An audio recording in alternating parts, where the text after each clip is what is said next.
to the I-80 Club National Fun League Week 7. Josh Peterson with Mike Schaefer of Husker 24/7 Sports. The first time this season that Mr. Schaefer has been sad about the result on Sunday. Schaefer, how are you? I am good. I'm good. Whenever we dive into that game, I think I'm going to surprise you a little bit. Oh, okay. Yeah, normally we start with the Vikings. Should we start with my stupid-ass team and what happened in Cowboys land last week, or do you want to do, like, Sunday Week 7 stuff first? Let's start with the Cowboys. Okay. They had a good weekend because they didn't have to play. Yes. When we last saw them, they had a bad time. Very bad time. Among the worst of times that I can remember as a Cowboys fan. And sometimes you need that bye week to just basically look at the landscape and say, all right, mostly everyone sucks. Dude. Perhaps there's a path here. That was my takeaway. I was listening. I took Banks for a walk this morning, and I was listening to Guess the Lines. Sal, by the way, still not really buying into your Vikings. It doesn't matter. Their preseason beliefs are so strong. The podcast that basically picks a different Super Bowl matchup 13 weeks in a row can't seem to buy in on Minnesota, but that's okay. They can beat the Packers, who Sal will just worship, but it doesn't matter. But not the Vikings. What are you gonna do? So I was listening to them though, and they were talking about, at one point they were talking about the NFC, and I was just thinking, wow, I wish that Dallas was like the version that I've seen from them the last few years, because the NFC is probably more wide open than at any point in the last few years. When you look at, because they were trying to figure out who is the second best team in the NFC, or at least the second best the best non-North team, really, is what the question was. And he was like, is it Tampa? Is it Washington? Or is it Seattle? And I was like, those are your division. Of all the years to not be very good, it's this year with those teams and those quarterbacks, and that's what I have going on in my life right now. It's very, very depressing. I mean, you can still get the 7. You can reverse what happened last year. Go get the 7 seed. Oh, beat the Packers? Maybe you're Packers? Well, no, I would assume the Packers will be the 5. The 5. Or the 6. Yeah. The real battle is going to be which one gets to be on the other half of the division from the Lions or the Vikings or the Packers. If all 3 of those teams are as good as people think, and they do seem very good, that 6 seed has a slight advantage not having to be on the same side as a draw as the other 2 NFC North teams. So that'll be the other thing that I would wonder about too, and since we know that the standings will look exactly like this at the end of the year. It's very static. It's very static, like the Cowboys and Nebraska offense pre-snap. The thing that I would wonder is those teams, and I'm trying to remember right now how many of them have played. We have not had a whole lot of matchups yet between those 3, and throwing the Bears too, who have a good record right now. And so it's like, is there a world where we all agreed that collectively that the best team, or even top 2 teams in the NFC, maybe top 3 teams, are all in the North, but because they play each other, they beat themselves up a little bit, and the champ is actually a 2 seed instead of the 1 seed, and the Bucks are able to just kind of sneak on by or something like that and get the bye week.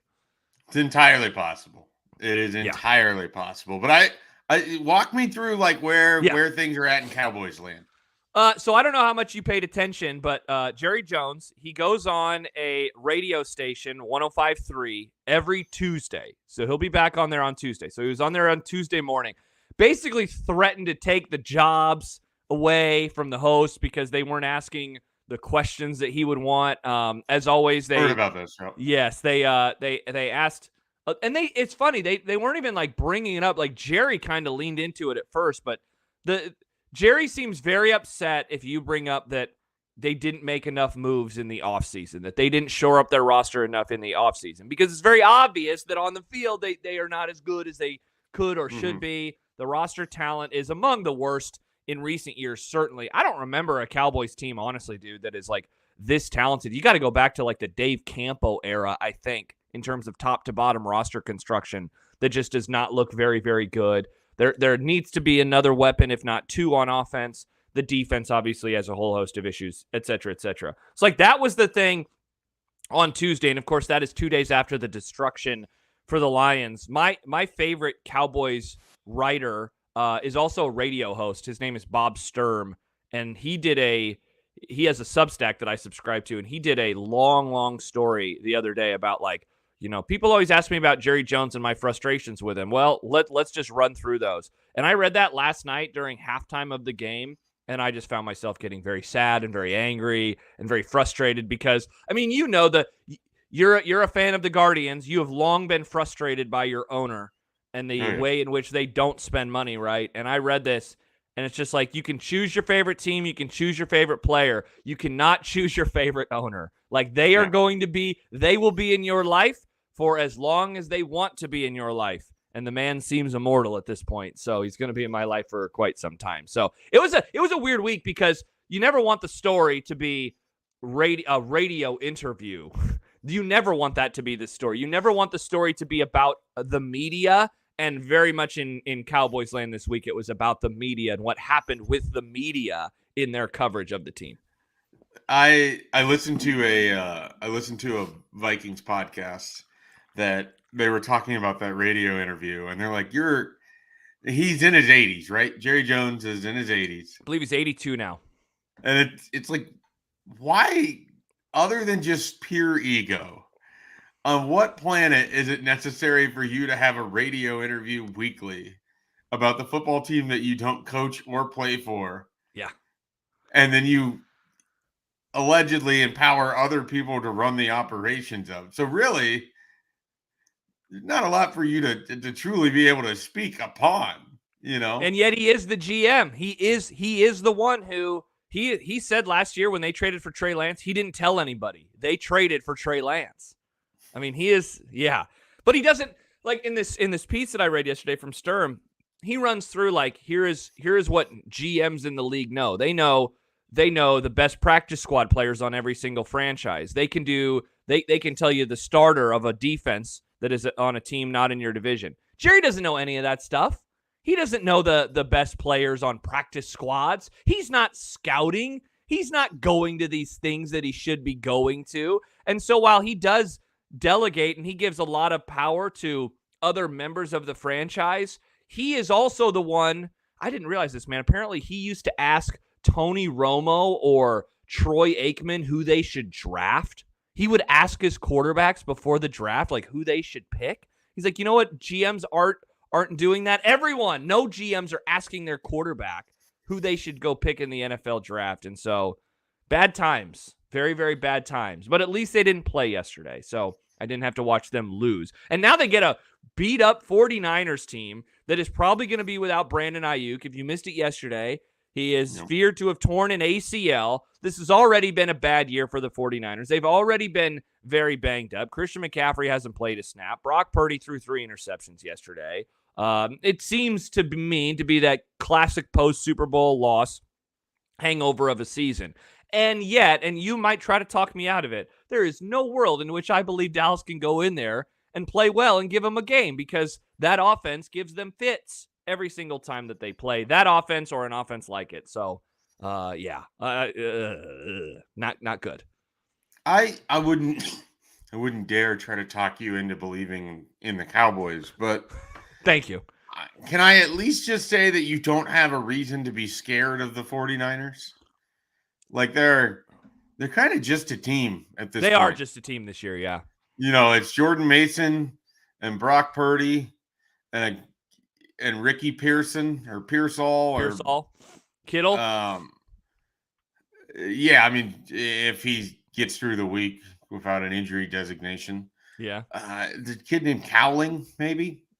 Not a whole lot of weapons that we certainly have become accustomed to around there. And then even defensively, I mean, they're kind of a shell of what they've been too. So they've taken a massive step back on defense. I'm not saying that, like, the Cowboys are going to win, but you shouldn't go into this game being overly concerned about what is on the other field across from the Cowboys. So yeah, I think they have a chance. Yeah, I guess so. I mean, I think where it is for me is it's less even about the players and just more about the scheme. And for whatever reason, that Shanahan type scheme, our teams aren't playing this year, but if they were, I'd just be scared as hell. Now, you guys also have good players that are healthy at the time of this recording, but I would also just worry about the way in which you move guys and get guys open and scheme things open. And, I mean, I was on your podcast yesterday on the Sunday Side Sessions talking about Nebraska's Indiana game. I said this, and I'll say it here. The Nebraska offense, Dallas offense, in a way, very mirror of each other in that there is just not a whole lot of stuff happening pre-snap, and every yard feels like it's just so difficult to gain for both Dallas and Nebraska. And so I just continue to worry about that, even with, as you said, all the faults of the 49ers, they are there. And so maybe I'm being irrational, in that they have definitely been my boogeyman in the NFL over recent years. I never worried about going into Philadelphia Eagles games. I never worried. Sadly, I didn't worry about the Packers game last year, but the 49ers have absolutely become the team that I am scared as hell to play. And so, if there was ever a get-right game for them, it was going to be tomorrow or next Sunday night versus the Cowboys. How much worse is it that it's on the Sunday night game instead of just like yeah. The one thing with you and your very, very public team is that you never just get to like hide at noon. Nope. You never just get to play that noon game, and it's always got to be in prime time. It's always got to be with a lot of lights and showy and the conversation about it. And, I think that's sort of what makes it worse a little bit. You can't just die in the darkness. You got to die on center stage. Yeah, it sucks. It's like that's my weekend. My weekend will come to an end with a Sunday night game that I'm not excited to see. So, but I'd love to be surprised. I mean, look, if they win and suddenly they're 4-3, with, again, this horrible conference looking, them right in the face, man, pretty funny. So we'll see what happens with them. Hey, before we get to the Vikings, I do want to read this comment from Mark. He says, what do you all think the Browns could do about Deshaun going forward? Do you think they can get a quarterback with the first-round draft pick? So if you missed it, and I can't imagine you did, it was all over the socials. He tears his Achilles. That's what we think. As right now, we don't know for sure, right? They have not officially announced. I mean, the video would line up with everything we've seen in recent years. So, he'll be done for the season. The issue with them, I mean, I guess, Shape, they could draft a quarterback. There's nothing that says they can't do that. The problem with them, of course, though, is this contract is an anchor. And the dead money on that, which I guess if they draft, that doesn't mean they have to cut him. But he takes up so much money of the cap. And that is why they have not benched him. In my opinion, it's just because the owner will not allow them to bench a player that is making the amount of money that he is. And so, oddly, I'm not the first person to say this, this is like actually a good thing for them because now at least there's no debate about it. You can't put him back on the field with a torn Achilles. And given Shape that it happened in October, though I guess Kirk Cousins happened in October last year too, and he came back. I don't know. I was going to say maybe he's not back until, mid to late next season as well, and you don't have to worry about him. I guess it wouldn't surprise me if they drafted a quarterback in the first round, depending on who is available and who they like and where they ultimately pick. But they still have 2 or 3 more years that they really have to worry about his contract kind of weighing everything down? I think it's 2. And I think if you draft a quarterback, you might just cut bait with them and live with the dead cap because it's a lot. You don't need it around your – like that's the other thing. If you draft a quarterback, do you really want Deshaun Watson being the one around him? No. Do you really want to go into next season where you're like, all right, well, we have this quarterback on the bench and we have Deshaun Watson who we feel compelled to play. Yeah. It's kind of a worst case scenario because you can go on a new route, but you really can't leave the past behind you for like years. Yeah. And then on top of it, you have to ask a fan base to buy into whatever you're doing while being weighed down by that contract. So, if I was running the Browns, I would certainly be looking at the 2025 draftable quarterbacks. I mean, I don't know that there's any of them that I'm overly enamored with outside of Shedeur Sanders. And the problem with Shedeur Sanders is he comes with Deion Sanders. Yeah. And I've said this multiple times last year. If he would have come out, I mean, that was the quarterback. He and Drake May were the 2 guys I liked a lot for the Vikings. Obviously, May went 3rd. Shedeur probably wouldn't have. He would have went in the top 10. You would have had to have traded up for him. I would have taken both of those over J.J. McCarthy. So, we'll see. We'll see what happens with Shedeur Sanders. I'm trying to think of who the other quarterbacks that people are, because I think Milroe has a first-round grade, and that's hard to imagine for me. Quinn Ewers, people were excited about at one point in time. Carson Beck. Like none of these guys have looked good on big stages multiple times now. So I would not be overly enthusiastic about picking through the quarterback pile right now. Yeah, so I opened up a mock draft, and it just the first one that I found. Shador was the first quarterback. It's a Fox Sports mock draft. Which is so funny because we've gone, like over the summer, there was a lot of, Shador can't be the number one quarterback in this class, blah, blah, blah. And now it's like inarguable. Okay, who else is going to? It's just the quarterback thing is such a crapshoot, and we want to treat it like it's a science, and it is absolutely not a science. Yeah, by the way, you nailed the other two quarterbacks. Dude, this mock draft has Milroe at 16, and then it has Carson Beck at 21. Gross. Yeah. Good luck. Hey, if you're talking yourself into drafting one of those guys, good luck, because that sounds like hell. Yeah, I mean, I'm not excited about J.J. NFL McCarthy. Quarterback. Right. I'm not excited about J.J. McCarthy, but I feel better about it than either Beck or Milroe. By far. At this point in time. By far. I at least know that he can do nothing and lead teams to victories. He's done that before. There was a comment on the YouTube page that said that Cam Ward is the only other top quarterback. That was the guy that I was trying to think of, and yeah, I guess Cam He's not Ward. regarded in the draft setting as that highly, though, right? No, at least not right now. He's not. At least not right now. By the way, looking up the cap situation on Deshaun, because I've heard what I was trying to remember. Because I've heard it's like 176 million dead cap, right? Yeah. So his cap hit next year is 72.9. His cap hit in 2026 is 72.9. So you smash those numbers together and you get 146. So is that what it would be? So it'd be dead money, and that would be over the course of those 2 years, right? It wouldn't be smashed together. Okay. Yep. Good Lord, that is just so gross. Yep. So that's I think you're right. I think you have now reached the point where you take the off ramp and you just you eat it and then you move on. And then you worry about things in 2027. I think that's what you try to do. You try to put together the most competitive roster of the best scouted players and draft picks, and you're going to go through it a little bit, but you're going to be better off for it just trying to move forward. Yeah. I mean, we should see a full-on Cleveland fire sale of all of their parts and pieces to accumulate as much draft capital as they can. Yeah. There's almost no reason for them to expect or try to be good for like a 2-year window now. You think they'll trade Garrett? Or should they? I think they should. Unless for some reason he really, really wants to be there when they're going to lose a bunch of games. But if you can get 2 first-round picks, because that's what a guy like that is worth at least. Oh, yeah. Maybe you can get a young player back in return. But if you can send a Myles Garrett to somebody who needs a pass rush, I don't know. I'm trying to think of the various contenders. Seattle, Washington, they come to mind. Like they're teams that they're a little bit fringy, but if you add a Myles Garrett to their defense, they're going to be a lot better because of it. Yeah, so, for sure. I mean, that's sort of especially if you're Washington, you feel like you've nailed the quarterback thing.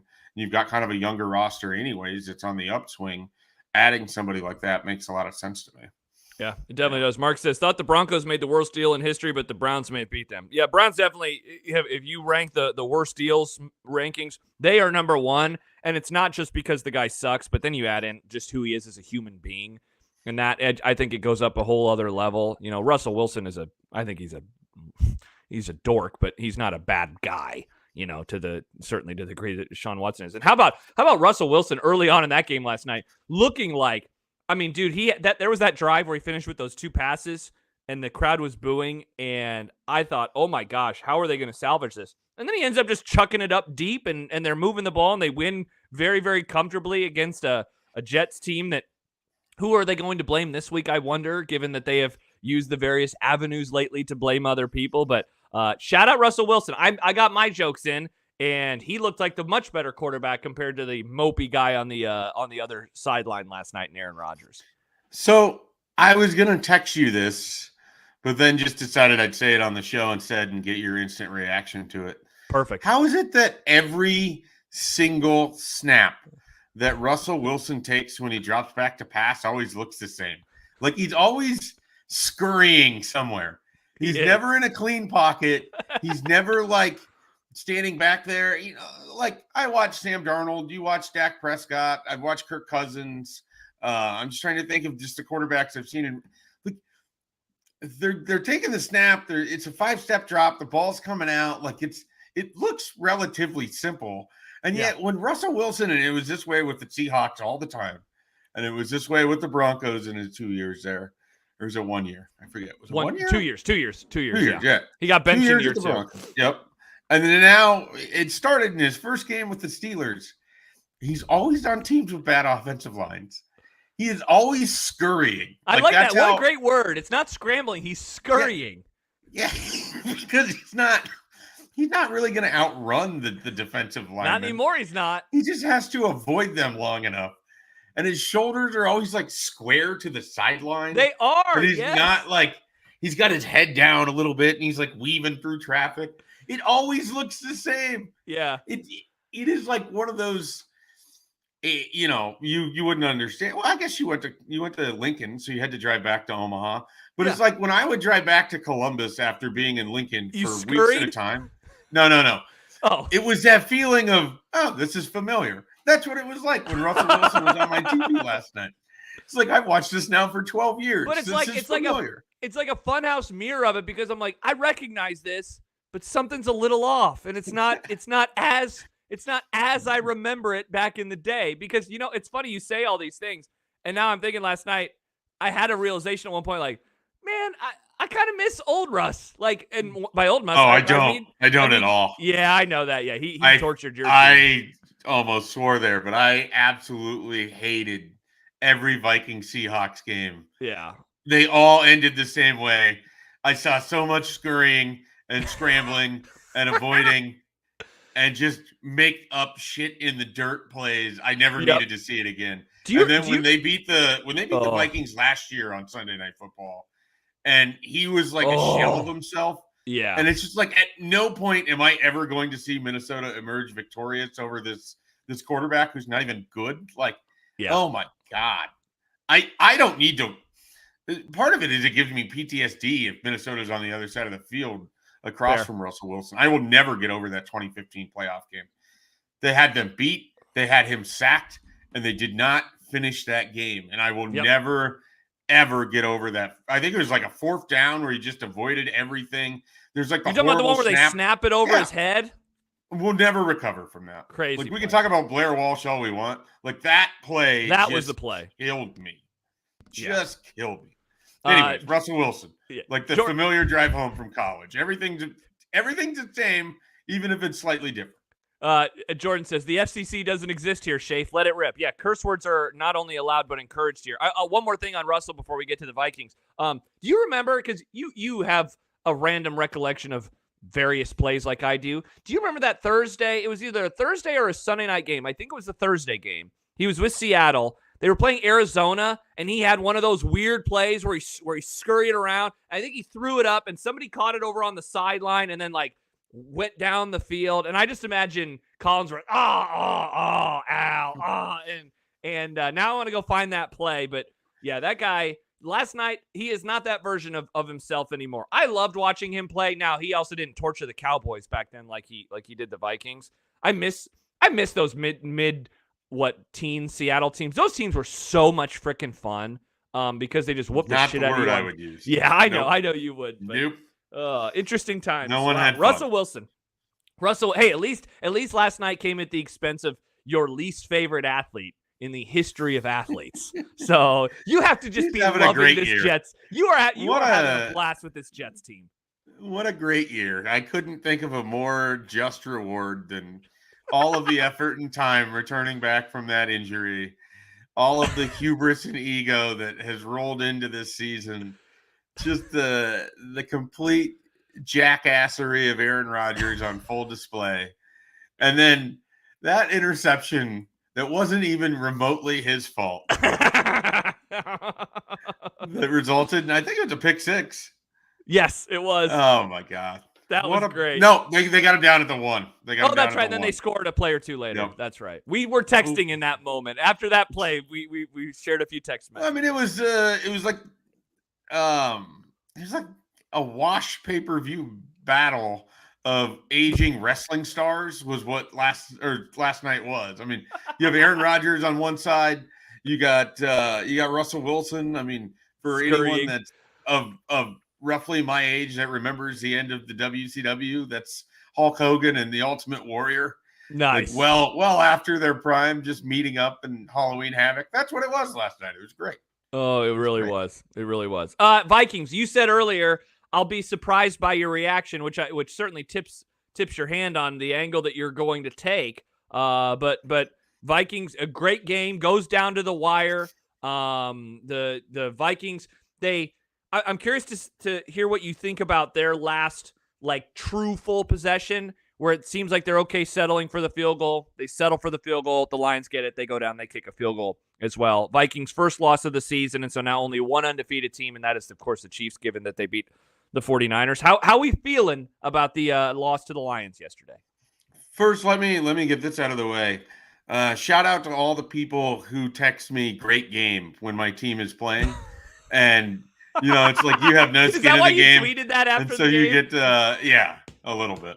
It's there's nothing, especially when it's your team in playoff baseball and it's Thursday night and I'm getting these texts from people and I'm dead inside after the first Emmanuel Class A blown save because I don't know what's about to happen in my life both Thursday and Friday. And you have all these people that are like, man, what a great game. How great is this? Wow, this is fun. It's like, fun. We're having fun. I'm sitting on a bench seat next to my in-laws' entryway while we're celebrating my brother-in-law's 38th birthday party, and this game is going on the TV above the fireplace. I'm having a blast right now. Just hey, quick aside, blast. Watching your team lose a game these aren't unfamiliar confines. These are your in-laws, so you've been there before. But when you are not at your safe place for your team, for me, it's either my couch or at my parents' house and watching with my dad. If I'm not there for a big game, and especially if I am with extended family and we're watching, I'm having a bad time usually because there are other conversations that people want to have in this moment that are, and also some people are trying to be extra nice. Wow, they're saying, "Wow, what a good play! Wow, what a good game!" No, I don't want to hear about that right now. I'm miserable. Leave me alone. Yeah, after the go-ahead home run on Thursday, I just got up and put my shoes on and walked out of the house. Didn't say a word to anybody. Just did like a lap around their neighborhood in Northwest Omaha because I just didn't want to be in there anymore and didn't want to like watch playoff baseball interspliced by like family gossip and what's happening at the local church and the random conversations that were going on. And then I get back and everything unfolds the way that it did in the ninth inning. And so, you get all these like great game texts, and then it happens again on Friday, and then it happens again on Saturday, and they lose both of those. And people are reaching out. They're like, man, that was a great series. And it's like, okay, great for who? Because it wasn't great for me. And then you get to Sunday, and this game is going off. Minnesota's up 10-0. Then they're down 21-10. Then they're making it a game. And then, as I have informed you and told some other people, yesterday on the calendar was Pumpkin Patch Day. Oh, brutal. It was Pumpkin Patch Day. By the way, it's in the 80s on Pumpkin Patch Day. Like, what are we doing? I know. The weather was warm. The pumpkin patch was hopping. I didn't go to a name brand pumpkin patch. Went to an off-brand pumpkin patch. Trying to think of some sort of example here. I don't have a good one. It's like instead of going to a Hampton Inn or something along those lines, like I ended up at the Motel 6 of pumpkin patches. It's like a pumpkin patch that the door into your room exits and you're outside. It's like one of those types of pumpkin patches at a hotel. Yep. Yeah. Yep. It's a motel for sure. The Motel pumpkin patch. That's not fun. But it was a good time. Hudson had a blast. That's what counts here. You got to be a dad. As much as you want to be a football fan, you also have to be a dad. So, he had a blast. I have to watch the game on my phone. This is the best thing about Sunday Ticket right now is that it's on YouTube. Their streaming is by far the best. Like it's easy. Every time I have to watch a game on Amazon, I'm just like, I'm so thankful you didn't get the rights to anything that truly matters because your streaming quality versus the YouTube streaming quality, night and day difference. So I'm watching the game in the car on the way to the pumpkin patch, and like YouTube TV's behind. So I have all these people that are just like texting me. You know, I basically knew something big happened before the Ivan Pace return for a touchdown. I know like what's happening because my feed is behind of like people texting me, and then I'm just getting like a stream of what a game, great game, man. Are you watching this? Good game. Like, are you watching this? Yeah, it's like, all right, thank you. And do people not know decorum when texting a friend about a stressful football game? Like, what are we doing here? What's amazing to me is it's usually people that like you're friends with, but they're not like your close, like your everyday friends. They're kind of the people. They vacillate between friends and acquaintances. They're not really acquaintances because you've known them a long time, but they're not really like the people that you're going to see like every month or every week or whatever. And so, you know, they happen to flip on a game and they know a Vikings fan and they want to tell somebody they're watching the game. Like, I know that guy. He likes the Vikings. I'll text him. Right. But in reality, I mean, it was a good game. It was an entertaining game. They weren't wrong. They are two of the better teams in football. Yeah. And my like big takeaway, Minnesota's up 29-28, and I was already at peace with the fact that more than likely the Lions were going to be able to get a field goal off. It was just a question of would Minnesota have enough time to attempt something. And I wish they would have had the opportunity. They have a rookie kicker with a huge leg.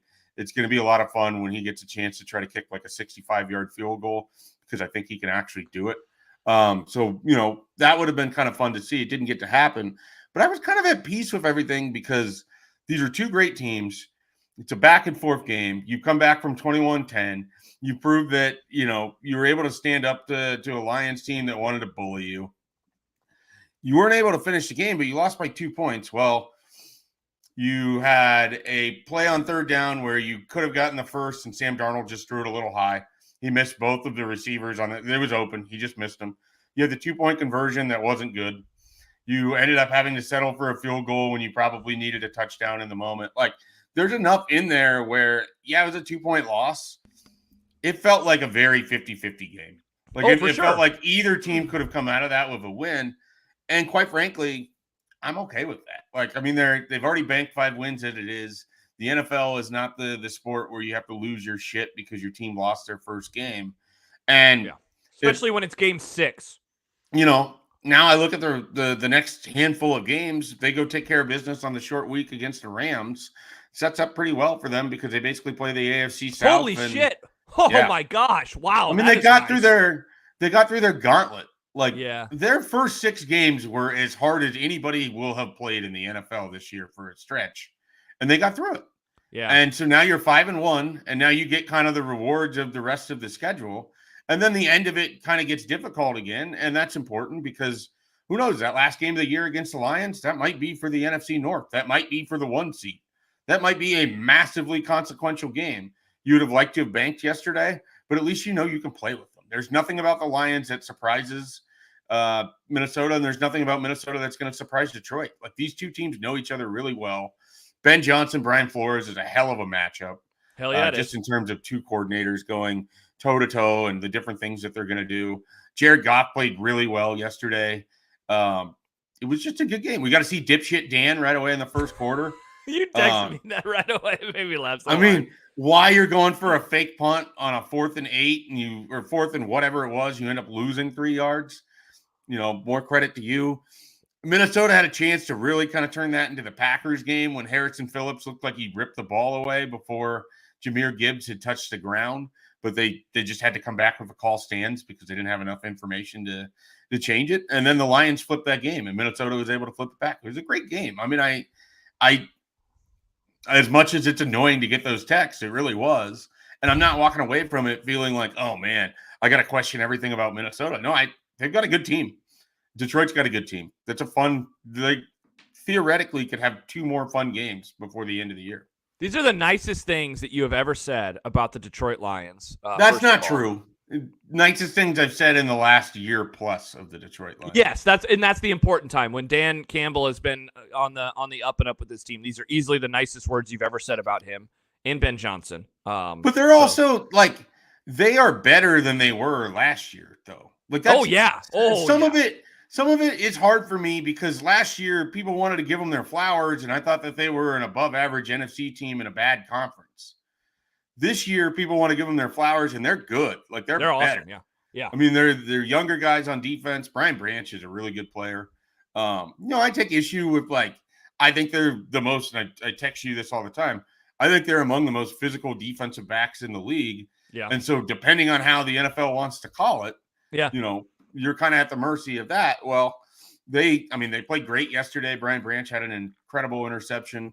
They don't have Aiden Hutchinson, which I think is going to hurt them. Brutal. Absolutely brutal. In the long run, but they played well. And they were able to get off the field when Minnesota needed to pick up 2 first downs, wins that game. 1 first down makes it really hard for the Lions to win that game. Yep. And Minnesota just couldn't get the 3rd and 3. I mean, it comes down to that. I can live with it. I'm not thrilled that they lost, but I'm certainly not questioning, where things are. Usually when the Vikings lose a game of this magnitude, they've been blown out, and then I have to assess, okay, were they not as good as I thought they were? They didn't get blown out, and I think they're going to win. I think both of these are probably 12 wins teams, maybe more. Yeah. So, dude, yeah, going to the schedule, you said it a couple moments ago. So they have the Rams on Thursday, which sounds like might be a Wang Nacho spectacular, so that would be lovely. Then they have the Colts at home. You've already had your bye week. But how about this? I didn't realize this until I started staring at your schedule. 3 straight road games and then 3 straight home games. Yeah. And so but the road games, 2 of them are against the AFC South and the worst Jaguars and Titans. Yeah. And the worst teams in the AFC South. And then the Bears game, which I know that over the years going to Soldier Field has been like a house of horrors for good Vikings teams where it's this could be, where something stupid happens. But then the 3 home games in a row, Cardinals, frisky team, Falcons, same. And then the Bears again. And that's a Monday night home game. And now I'm already getting excited for Monday, December 16th. That sounds like a hell of a matchup potentially if the Bears could. Now I know the Bears, all their wins are against bad teams. So let's see what happens with them as this season unfolds. But that's really fun. And then, Seattle on the road and then Green Bay and Detroit to finish up the regular season. So that's it's a very manageable schedule with some real fun tip polls that kind of will decide where they stack up in the NFC picture. Yeah, now that they have lost, and you're 5-1. Now the big thing for me is you figure out how to get into the short week, win that game against the Rams. Could be a 1-point win. I don't care what it looks like. Yeah, don't turn the loss yesterday into 2 losses in a row. Just get the win in LA and move on. Take your long week of preparation for who do they have next? Colts, I think after that. Yeah. Which again now. So, okay, you just went against probably the best offensive coordinator in the league right now, in Ben Johnson, and one of the most dynamic offenses. And now waiting for you got the Rams who get Cooper Kupp back, and they're going to be interesting. And Kyron Williams is good. Very well. After that, though, onslaught of Anthony Richardson, Trevor Lawrence, Will Levis, or Mason Rudolph, Caleb Williams, then Kyler Murray, Kirk Cousins. Brian Flores is going to have an opportunity if they're able to stay healthy to really kind of show out against some of these other teams. They just don't have the weapons. They don't have the ability to do what the Lions did. Yeah. And so I walk out of yesterday, again, would have loved that win, would love to be 6-0, would love to be talking about another Lions collapse where they had an opportunity to put teams away and couldn't do it. Just for the brand alone. I've got one very special Lions fan in my life who I've never met before that just tweets at me nonstop because he gets so mad at what I say on your radio show. But one of the listeners, I think I know who this is. Tweeter Jason always. Okay, never mind. Always gets after me about the Lions, about my commentary on the Lions. Nice. I'm happy for Jason today. Hopefully this is your Super Bowl because you're not going to reach one this year either. Oh, that's great. So, look at that. Happier Mike Schaefer coming off of the first loss of the season. I just can't get that upset about it. I really can't. They played well enough to win. They didn't win. It was a 2-point loss. I can live with this. Yeah. I'm happy that you're happy. It's nice. The last few years we've been doing this, I've been usually the person that's a little happier. It's nice that you're enjoying a little bit of joy. And I always tell people, the teams that I watch the most are the Cowboys, the Eagles, and then it's the Chiefs and the Vikings, because I have a lot of people in my life who are who are Vikings fans. And so I'm happy for you. I'm happy for you. I'm happy for my brother. I'm happy for my uncle and the many other Vikings fans in my life as you guys, play a fun brand of football. And you're right, man. That early stretch, I look back at it now, and I know San Francisco's having a horrible year, but to get that win in week 2 and then to just destroy the Texans, and I know it was Jordan Love's first game back, but to beat the Packers, especially, given the comeback and that it's a road game, just what a fun start to the year it's been for you. And I'm with you. You get by Los Angeles on Thursday, and I think you can really, really feel good. I think you can really feel good about things, and you can start stacking up some wins. So, got to do that. You do not want to leave this weekend 5-2 because you'd be really pissed. You'd be so mad if you're 5-2. I'll feel differently about the Lions game if they don't take care. And some of this is just listening and reading everything else. I mean, there's just a lot of sort of you go 1-1 this stretch. You're going to be pretty happy with it because of what waits on the other side. And so now they've got to finish off that 1-1. Yeah. Before we go, you want to hit on any of the other games? Anything else you want to get into NFL wise? Was there a game in particular stood out to you? I do want to. I just want to ask just real quickly, just get your thoughts on like a handful of NFC teams because none of them are good, but some of them are going to have to be in the playoffs. Yes, but I would like to know your required. thoughts. I would like to know your thoughts on the Commanders at this point because I was excited last time we did this. Yes, because I think it was the day of. Was it the day of the Bengals game or the week after the Bengals game? I can't remember. It was the week.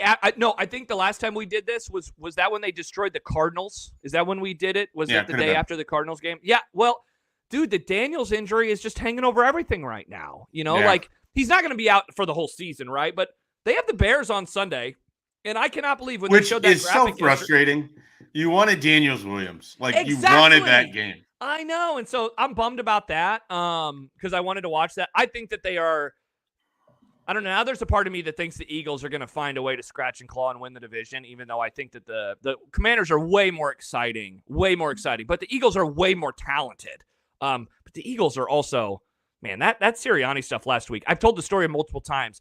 I forgot that they were at home. And so when I saw the video, I was like, oh, Sirianni yelling at fans? Like he does that all the time. And then I was like, oh, wait. They're at the Link this week. That's strange. Yesterday, they dominate the Giants. Saquon has a really good game, but yeah, I'm bummed about the injury. I want him to be healthy. He is very exciting. He's one of the most exciting players in football, and I wanted him versus Williams next week. So that sucks. And then I want to ask you about either of these NFC South teams. Can you trust either one of them? Like if you had to pick one of Tampa or Atlanta to be your representative, because we know it's not the Panthers, and I'm pretty certain the Saints are almost dead. Dude, they're dead. Yeah. Yeah, even though the Bucs lost to them, the Bucs are the team over the Falcons for sure. I think the Bucs are good. I think they're a good team. Now, I don't know if they're not going to win tonight because the Ravens always beat NFC teams. So I think they're going to hang around tonight. Do you? I do. I think we're going to get like a good Baker Mayfield game. I think this is like a Ravens get off to a lead and then they don't put the team away. And then in the final 4 minutes of the game, we get a Baker Mayfield leading a drive, hit Mike Evans on a big catch. Like I think we're getting that kind of game tonight. I think Baltimore-Tampa is going to be a lot of fun. Yeah, I'm looking forward to both games tonight. Even Chargers-Cards is I agree. Fascinating. This is a good the doubleheaders aren't always good. This one should be good. Yeah, I'm excited to have it on for sure. So you're Tampa. I'm Tampa as well. Yeah. The Falcons, if they would have taken care of business against the Seahawks today and just like shown like, okay, you watch what Detroit did to that Seattle defense. You have all of these weapons on offense. Yeah. And they couldn't do anything. Nope. Like they really, outside of Bijan Robinson, the Falcons looked really limited. So I'm with you on that. I am going to go with Tampa, and then we'll finish with the Seahawks. Can the Seahawks win the NFC West? I mean, you were a Seahawks backer before the start of the year. I picked them. I just don't think that they're that good, and yet it might not matter because that division's not very good. And so, they might win it just because somebody legally, someone is required at the end of the year to be first in that division. Yeah, they're so up and down, but you know what? So is everybody else. But they're really up and down right now. Are you Seattle to win the NFC West, or do you think somebody else emerges? I picked Seattle. So my division winners were Washington, Tampa, Detroit, Seattle. Wow! Shout out you. I didn't have the Vikings as good. I had them finishing just outside the playoffs. And then I think I had the Packers, Falcons. No, I had the Falcons, not the Bucks. I had both the Falcons and Bucks to And make the Bucks it. making it. But I think I had the Bucks as like my 7 seed. I don't remember who else I had in. The Rams, I think, were the other team that I believe. A lot of injuries. And so the NFC, just a mess. AFC, I don't know if we can say good things about the Bills until they win another meaningful game again, but they look nice against the crappy Titans. I will always defend the Bills. I will always defend them. The matchup versus the Chiefs, which I think is a few weeks away, will be very enjoyable. The Chiefs are 6-0, and we didn't talk about them at all, and they're really not fun to watch. Mahomes has 8 picks versus 6 touchdowns this year. They've got an incredible defense. They are a great organization. They have reached the stage of dynasty football where they're not fun to watch. They're the game of the week because of the helmet or the results or the quarterback. Yep. But the style and brand of football they're playing right now is, relative to others in the league, less appealing. But look, wins are appealing, so I get that too. Don't apologize for wins in the NFL. And we don't apologize for doing this podcast once every 3 weeks. It's the only podcast available that focuses primarily on the Minnesota Vikings and the Dallas Cowboys. And we promise to do it once every 3 weeks. We forgot to talk before we got going, so we will confirm off the air. But my guess is we'll be back on November the 11th on that Monday morning. But we will confirm, and we will have the scheduling for you moving forward. It looks like confirmed right now. There we go. We'll be back on November 11th, week 10. I'll be getting sad because the regular season will be more than halfway over. Oh, don't say such things. I know. I apologize. Where can people go to get more of your great content? Just visit Husker247.com. Plenty of Nebraska coverage. They picked up a commitment yesterday. Some people weren't happy. They wondered why said individual would commit to a program that lost by 49 points to Indiana. But that's okay. Your teams can still get commitments even when they lose games. It is allowed. Nebraska fans should know that, as they've lost lots of games here in recent years. They have still gotten commitments.